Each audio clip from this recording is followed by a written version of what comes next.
bienvenidos al segmento de opinión. Hasta fines de 2013, la Secretaría Anticorrupción del Consejo de Participación Ciudadana y Control Social recibió alrededor de 220 denuncias sobre supuestos actos de corrupción. Muchas están en la fase de investigación, otras han sido archivadas o inadmitidas. Para profundizar en el tema y conocer de qué tipo de denuncia se trata, nos acompaña nuestro invitado. Fernando Cedeño, presidente del Consejo de Participación Ciudadana y Control Social.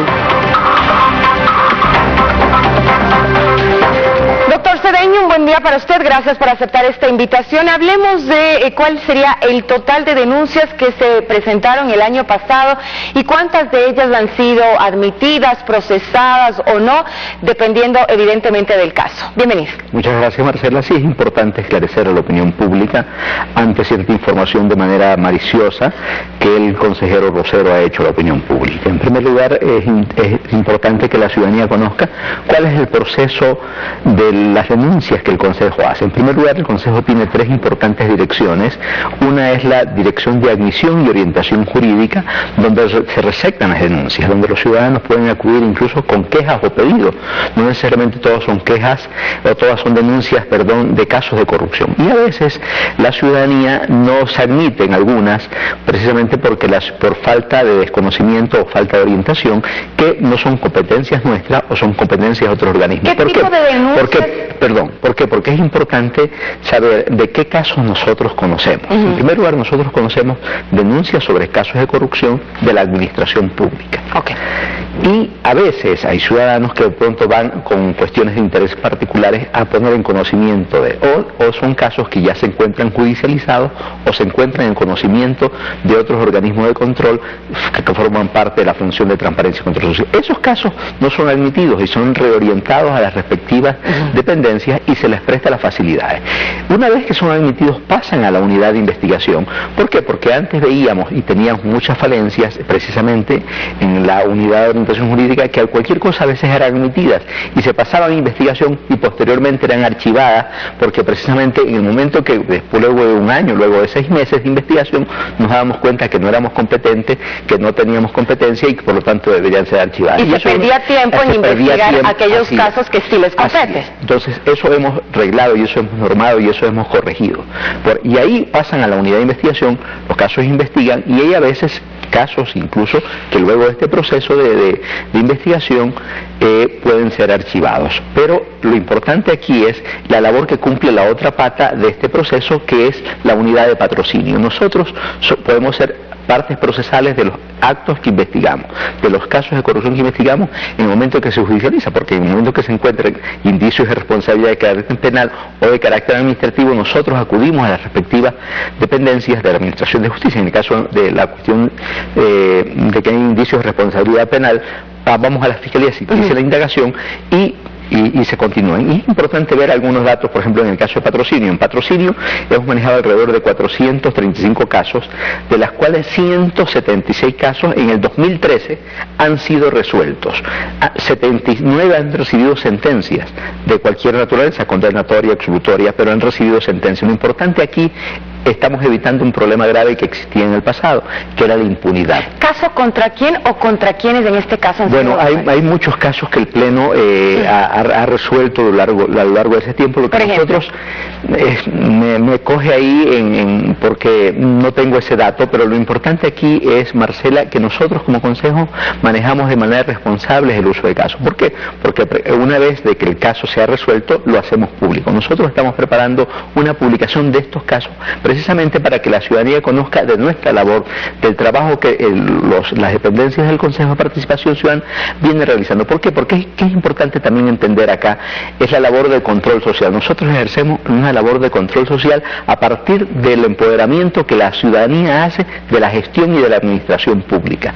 ¿Por qué? Porque hay otros organismos de control que cumplen otra función. Y la Administración de Justicia, nosotros no interferimos en otros organismos como la Administración de Justicia.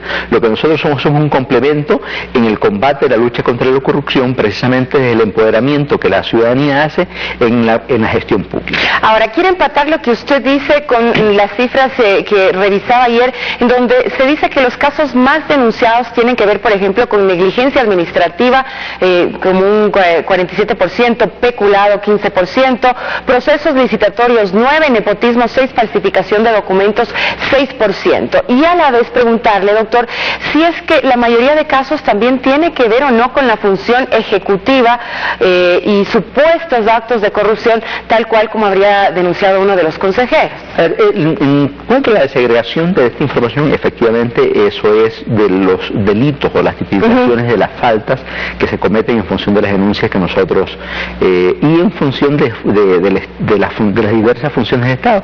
Y eso tiene una lógica. La función ejecutiva es la función más grande, donde se concentra casi el 80% de la administración pública. Por ejemplo, nosotros somos parte de la función de transparencia y control social y somos 9 organismos, en algunos muy pequeños como el nuestro y otros organismos más grandes como la Contraloría General del Estado. Pero eso no necesariamente implica que sean todos supuestos actos de corrupción.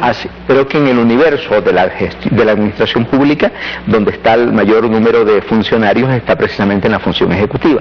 Pero también hay importantes componentes, incluso de denuncias contra los GAP, con nuestros gobiernos autónomos descentralizados. En un 20%. Que nosotros estamos también haciendo seguimiento y estamos mejorando la gestión pública. Lo importante aquí es, lo ideal sería que nosotros no tengamos casos de corrupción, pero la corrupción en el Ecuador es un problema latente, es un problema grave que nosotros estamos prestos a combatirlo. Estamos creando, pero con la unión de los diferentes organismos, de manera seria, de manera responsable y no de manera irresponsable, no creando sensacionalismo político ni tirando lodo con ventilador a veces a ciertas institucionalidades o a la estructura propia de la institución, ¿no? Ahora, lo que usted dice es importante. Lo importante es aquí que se pueda atacar la corrupción si es que estos casos existen, pero se ha tratado de decir también que de parte del Consejo de Participación Ciudadana y Control Social lo que se pretende es tapar la corrupción.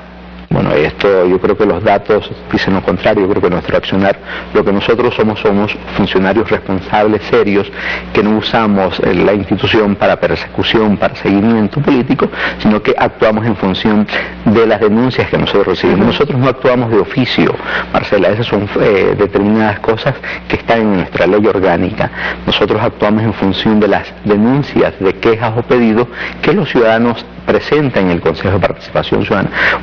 Nosotros tenemos importantes logros en el 2013 que yo quisiera compartir con la ciudadanía y que a veces no se dicen. ¿Por qué? Porque buscamos lo truculento, lo negativo y no vemos la cuestión de la gestión pública de manera positiva. En este tiempo, por ejemplo, en el 2013 hemos constituido 145 asambleas ciudadanas en el 2013. Con mayor participación de la gente. Sí, de la ciudadanía, creando precisamente y empoderando los diversos mecanismos de participación ciudadana a la que la ciudadanía tiene derecho de su exigibilidad en sus localidades, ya tanto en su nivel local, en su nivel parroquial, en su nivel provincial. Tenemos 92 revidas conformadas solamente en el 2013, 29 escuelas de formación ciudadana en 21 provincias del país. Hemos desarrollado 206 comités de usuarios de salud, hemos dado asistencia técnica y conformación de 769 defensorías comunitarias. Todo este trabajo incluso nosotros lo desarrollamos no solo como Consejo de Participación Ciudadana y Control Social, sino en compañía de otros organismos como la Defensoría del Pueblo. En el caso de los comités de usuarios trabajamos muy ligadamente a los comités de usuarias de la red de salud, y eso quiero agradecer incluso todo el apoyo que hemos recibido por parte del Ministerio de Salud y de su ministra Vance en toda esta labor que el Consejo viene desarrollando. Doctor, uno de los consejeros, parte del Consejo, decía ayer que, por ejemplo, para temas de investigación es muy poco el presupuesto que se destina. Hablaba de $51.000 en 2013, de un presupuesto de $16 millones del año pasado. ¿A qué obedecen las afirmaciones, por ejemplo, de este consejero? Bueno, yo creo que las acciones, las actitudes del consejero Rosero, la opinión pública las conoce, ¿no? Nosotros sabemos que él se mueve por intereses políticos. Pero él es parte del consejo. Sí, es una pena porque demuestra un alto grado de inmadurez. Yo una vez le decía a él, a veces no nos damos cuenta de que nuestras actitudes perjudican a la propia institucionalidad. Y en este caso a mí me toca defender la institucionalidad, que los actos fortalezcan. Yo pongo un ejemplo de lo que sucedía, y creo que alguna vez vez se lo dije al consejero Rosero de la manera más fraternal.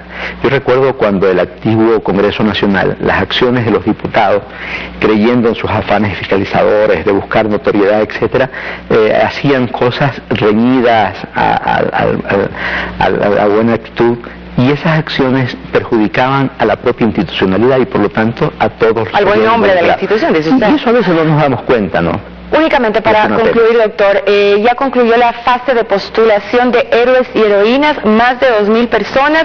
Hay ahora un calendario que seguir y un plazo de 90 días para la notificación, reconsideración, impugnaciones, y luego abril ya serán ya designadas estas personas. Sí, ahí la comisión de héroes, que está integrada por 3 miembros, que la preside el doctor Francisco Jiménez, que es delegado de la Defensoría del Pueblo, y por 2 delegados, uno de la función ejecutiva y otro de la función legislativa.